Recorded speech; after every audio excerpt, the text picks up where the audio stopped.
Monsoon या बरसात सबसे ज़्यादा डिफ़िकल्ट होता है एडेनियम प्लांट के लिए। देखिए ये मेरा एडेनियम प्लांट जो कि कटिंग से लगा हुआ था, इसका कॉडेक्स भी बहुत सुंदर हो रहा था। इसकी जो स्टेम होती है, ये तने होते हैं, इनको कॉडेक्स बोलते हैं। तो ये बहुत ही खूबसूरत हो रहा था। हालांकि ऐसा माना जाता है कि बीज से जब इस पौधे को लगाते हैं तभी इसका कॉडेक्स सुंदर होता है।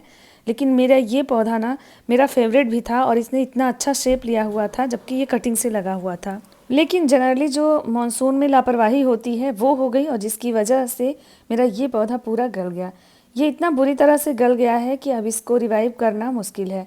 हालांकि अगर कुछ पार्ट इसका इस तरह से गला होता तो मैं इसको रिवाइव कर लेती, कटिंग करके उस पार्ट को निकाल के हम उसको रिवाइव कर लेते हैं।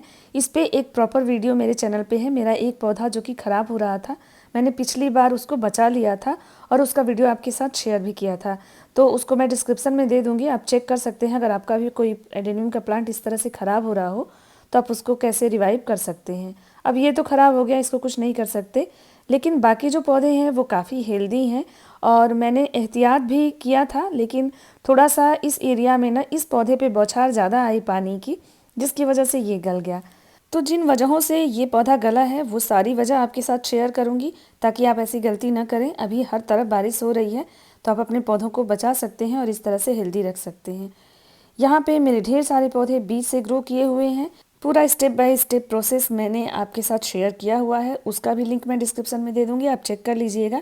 एडेनियम को सीड से ग्रो करना बहुत ही आसान होता है।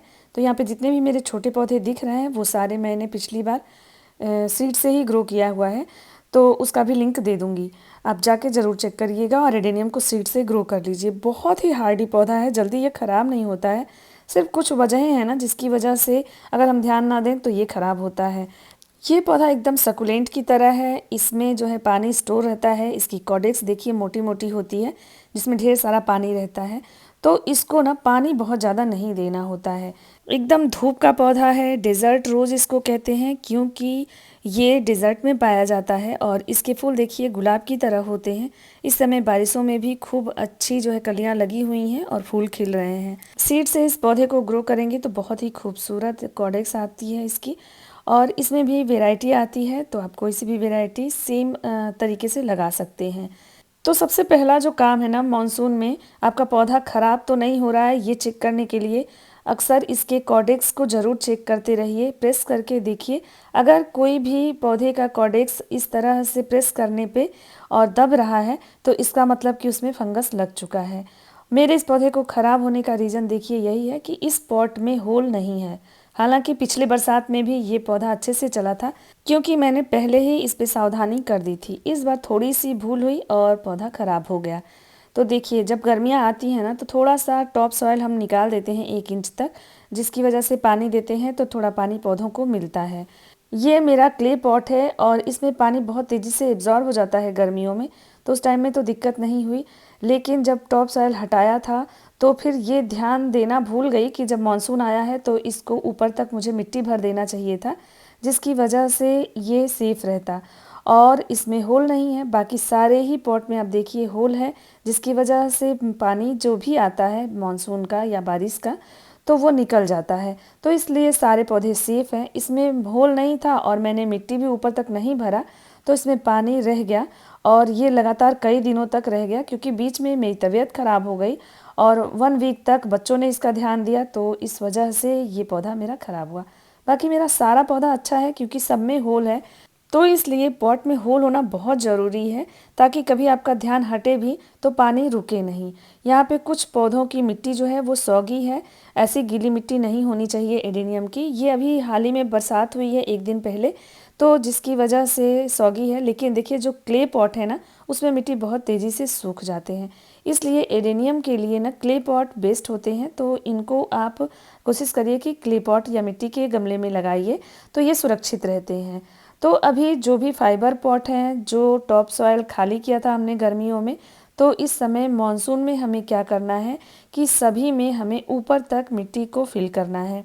तो यहाँ पे देखिए मेरे छोटे छोटे जो भी पॉट हैं वो सबकी मिट्टी सौगी सी दिख रही है, क्योंकि बारिश का पानी जब आ रहा है तो इधर बौछार आती है, इसलिए जो बाहरी साइड में पौधे होते हैं उनमें पानी आ जाता है। लेकिन ये धीरे धीरे सूख भी जाएगा। और अब तो मैं सतर्क भी हो गई हूँ, क्योंकि मेरा एक पौधा खराब हो चुका है। तो अगर आपने भी एडेनियम रखा है तो ये सारी चीज़ें ज़रूर ध्यान दें इस टाइम में। होल को चेक कर लें, होल अगर बंद हो गया है तो उसको खोल दें। जो सॉयल मिक्स है ना वो ऊपर तक आप अपने गमलों में भर के रखिए। अगर होल है और अच्छे से टॉप सॉयल आपने भर रखा है गमले में, तो आपका जो पौधा है ना वो खुले में बारिश में भी रहेगा तो उसका नुकसान नहीं होगा। अगर आपके पास ऑप्शन है कि आप इसको सेमी शेड में शिफ्ट कर सकते हैं तो कोशिश करिए ऐसी जगह पे शिफ्ट करिए जहाँ धूप आए इसमें सुबह शाम की, लेकिन इसमें पानी बरसात का ना पड़े तो ज़्यादा अच्छा होता है एडेनियम के लिए। यहाँ पे देखिए जो मिट्टी मैंने बनाई है इसको भरने के लिए, इसमें मैंने 60% सैंड लिया है। सैंड से पानी रुकता नहीं है इसमें। और इसमें मैंने 30% सॉयल लिया है, अपने एरिया की जो भी मिट्टी होती है, और बाकी मैंने कंपोस्ट मिलाया है। बस इतना करके और इसमें हम सारे पॉट्स में भर देंगे इस मिट्टी को एकदम ऊपर तक। तो जो सौगी हो रहा है मिट्टी ना वो नहीं होगा, और पानी पड़ेगा भी तो फिर वो पानी निकल जाएगा। होल को ज़रूर चेक करिएगा सारे गमलों में। तो आप सारे एडेनियम में ये काम ज़रूर कर लीजिए। और हाँ, सैंडी सॉइल ही बनाइएगा, क्योंकि सैंड में पानी बहुत देर तक नहीं रुकता है और बहुत जल्दी सूख भी जाता है।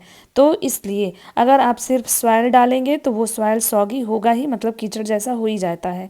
तो इसलिए सैंड की मात्रा ज़्यादा ज़रूर रखिएगा। इसके बाद सारे पॉट में इस तरह से मिट्टी भर दीजिएगा। इस टाइम में कोशिश करिएगा कि आप इसकी प्रूनिंग ना करें, कहीं भी कटिंग ना करें, नहीं तो बहुत तेज़ पौधे में फंगस लगेगा और इसके बाद डाई बैक की समस्या आएगी। मतलब जिस ब्रांच को काटेंगे वो गलना शुरू होगा अगर मॉइस्चर रह गया उसमें तो, और इसके बाद फिर पौधे को बचाना मुश्किल हो जाता है। एडेनियम गर्मियों का पौधा है, इसको धूप बहुत ज़्यादा पसंद है। पूरे दिन की धूप में ये टेरेस पे रहते हैं पौधे और बहुत ही हेल्दी रहते हैं। ये 40 से 50 डिग्री के टेम्परेचर में खूब अच्छे से सर्वाइव करते हैं। और गर्मियों में भी मई जून की गर्मी में जो इस साल गर्मी पड़ी है उसमें भी मैं इसमें सिर्फ 24 घंटे में एक बार ही पानी देती थी और ये पौधा अच्छे से चलता था। सिर्फ यही 2 महीना है जब आप इसको एक दिन में एक बार पानी देते हैं। बाकी सर्दियों में और मानसून में आप इनको 8 दिन पे एक बार भी पानी देंगे या 10 दिन पे एक बार पानी देंगे तो भी ये पौधा चलता रहेगा। या महीने भर भी आप पानी नहीं देंगे तो ये जो हमारे इन्वायरमेंट की मॉइस्चर है उसमें सर्वाइव कर जाता है।